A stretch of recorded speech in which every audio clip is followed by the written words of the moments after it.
Hoje à noite vai ser lançado em Rio do Sul um documentário que narra a história de Setembrino Alves dos Santos, Setembrino, o Rei do Gatilho. Para isso, recebemos ao vivo o produtor executivo da obra, Diego Oliveira. Bom dia, Diego. Obrigada por ter aceito o nosso convite. Obrigado. Eu que agradeço. Falar um pouquinho sobre esse documentário interessante, né? O Setembrino é uma figura super popular aqui em Rio do Sul e região. Todo mundo já ouviu falar no Setembrino, né? Então, ele era um cobrador de dívidas, ficou conhecido aí como o Rei do Gatilho. Conta um pouquinho sobre ele pra gente. Então, eu conheci o Setembrino muito novo, né? Com histórias, né, na minha cidade. Eu sou natural de Trombudo Central. E sempre quando a gente prestava um dinheiro para um amigo, alguma coisa, né, muito novo, tu me paga, senão eu vou te mandar o Setembrino te cobrar, né? E ali, né, desde a infância, ouvindo aquele nome, não sabendo como era a afeição do Setembrino, né? E depois de mais velho, eu, enfim, dentro, né, da minha profissão, que é o audiovisual, né? Veio um amigo meu em comum, que é o Ronildo Garcia, que é de Presidente Getúlio, né, diretor também. Ele veio e fez o convite. Cara, eu conheço o Vanderlei Salvador, a pessoa que fez um livro sobre o Setembrino, e jogou a ideia, né? Pô, vamos fazer um documentário? Deu, topei, tinha um NOD, né, o Prêmio NOD Pelizete aberto, na época, isso em 2018, né? A gente estava pensando, e, cara, vamos escrever, então, no Prêmio de 2019. Então, né, vamos formular a ideia, escrever o projeto. Em 2019, a gente escreveu, a gente foi contemplado, né? Eu como proponente, reuni a equipe, né? O Ronildo Garcia, o Augusto Duarte, né? A Suzana Lima, que é a jornalista, né? Que hoje não está mais em Rio do Sul, mas que ajudou também, e o Vanderlei. Então, a gente reuniu essas pessoas para começar a fuçar nessa história, né? Tão, enfim, instigante que foi a vida do Setembrino, né? E ali a gente descobriu várias coisas, conhecemos algumas pessoas em comuns que viveram com ele, que contaram histórias sobre ele. Então, o documentário ele vem com essa narrativa, né, de contar a história de pessoas que viveram com ele, né, e que tiveram alguma vivência, né? Então, a gente parte um pouco dos primeiros crimes, né, onde levou a fama dele, como ele veio, né, a ganhar essa fama com o primeiro crime dele, que tem uma história bem controversa, né, de como foi, né, de como ele entrou para esse mundo do crime, né, de como ele virou um cobrador de contas, né, porque, enfim, os relatos são controversos. Alguns falam que o Setembrino é uma pessoa má, outros falam que o Setembrino é uma pessoa boa, né, da comunidade. Então, o Doc ele traz um pouco disso, né, um pouco desses dois lados, né, do lobo e do cordeiro, que é uma... Por isso ficou tão famoso, né? Exatamente. Porque ele tem essa dualidade, né? E daí, depois, quando você vê as histórias, você vê as pessoas falando, você vê que o Setembrino é uma pessoa mística, né? Do folclore popular, né? Ficou conhecido assim, né? E quando bem no fim, era mais uma pessoa normal, né? Que acho que de tanto falar dele se criou uma história muito grande, né? Mas e tem-se uma ideia, Diego, de quantas pessoas o Setembrino assassinou? Então, essa é uma pergunta que sempre surge, né? A gente foi atrás dessa informação durante a pesquisa do DOC, ficamos desde 2019 pesquisando, né? 2020 veio a pandemia, a gente teve que dar uma brecada, mas continuamos contatando pessoas. Ninguém da família que a gente conseguiu contato quis falar, né? Porque é uma pauta delicada, a gente entende, a gente fez com maior seriedade, carinho, e ao mesmo tempo respeito pela história desse homem, né? Que ele foi um homem, ele teve, enfim, filhos, família, e a gente se preocupou com isso, né? Acho que a narrativa do Doc, ela traz muito isso, essa dualidade de mostrar os dois lados do Setembrino. E depois a gente vê que não tem só dois lados, né?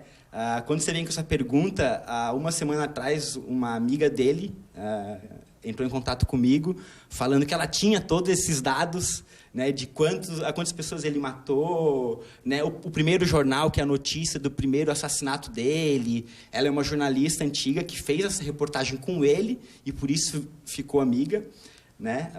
Só que como o doc já estava pronto, a gente não conseguia inserir mais nada, a gente não colocou esse número, eu também não fiquei sabendo desse número.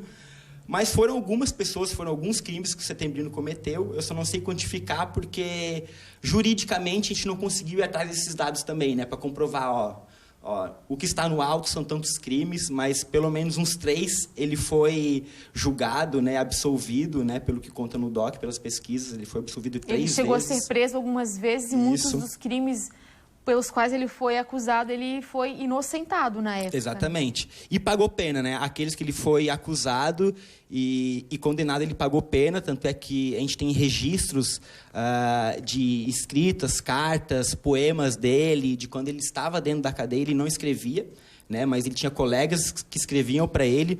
O Vanderlei, inclusive, nos cedeu todo esse material para a gente conseguir fazer o doc, fazer toda a ilustração, porque como a gente não conseguiu muito material, muita foto, a gente ilustrou ele no documentário, a gente usou da animação do motion, né? Para também embasar essa história dele, que foi um desafio fazer, né? Com certeza, eu imagino. Esse documentário, então, ele é baseado no livro de Vanderlei Salvador, que também é aqui do Alto Vale. Exatamente. O Vanderlei Salvador, ele é um escritor de Taió, né? Ele é bem conhecido lá. E ele super topou, ficou super feliz, ele participou, ele é um dos entrevistados no documentário também, então ele dá os seus relatos, a gente reconstruiu o relato dele, que foi muito legal, um dia que ele foi até na casa do Setembrino, e o Setembrino recebeu ele, sabe? E foi, fantástico, né? O doc, ele conta com 5 entrevistas, né? De 5 pessoas que viveram com ele. Tem familiares também? Relatos de familiares? Não, a gente não conseguiu, até uma história bem icônica, a gente fez contato com um primo dele, na verdade com um sobrinho do primo do Setembrino, né, que viu que a gente estava querendo fazer esse doc lá em 2021, quando a gente estava em plena gravação, esse primo viu, entrou em contato, meu tio era primo do Setembrino, eu queria muito que vocês gravassem com ele, e ele era de Frei Rogério, a gente subiu até lá, e na hora que a gente montou tudo, foi gravar, acho que o senhor sentiu que a história era uma história um pouco mais densa e não quis falar. Desistiu na hora. Desistiu na hora, a gente não conseguiu.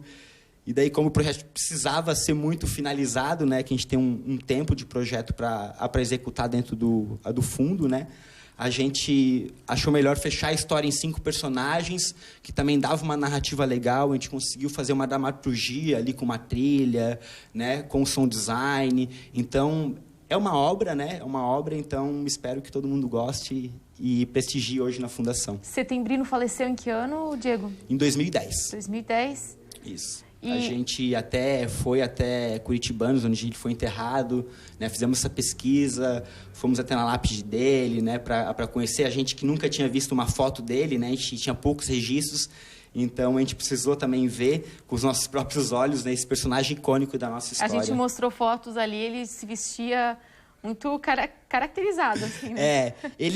Quem conhecia ele no dia a dia via que ele se vestia de uma maneira normal, óbvio que ele era um personagem, então ele se vestia todo de preto, chapéu, óculos, né? Cheio de anéis. E tem um lado do Setembrino que era como ele gostaria de ser visto também, né?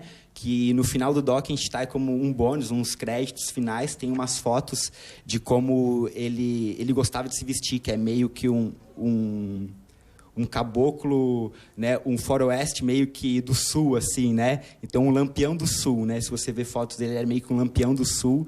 E é muito engraçado como ele também se via nesse personagem, né? Que quando, na final, ele começou a ganhar dinheiro com isso, né? Virou a profissão dele. Talvez ele não gostava de fazer isso. Mas como ele foi usado, né, durante muito tempo como essa pessoa que fazia justiça com as próprias mãos, né, os coronéis, as pessoas com influência da época, usavam ele também para amedrontar os seus desafetos, né, as pessoas que estavam devendo para os coronéis, para os bancos da época, né, porque ele veio numa época onde não se tinha o Serasa, o CPF, né, o nome sujo, né, você tinha a palavra da pessoa, né, era no fio do bigode, né, eram acordos assim.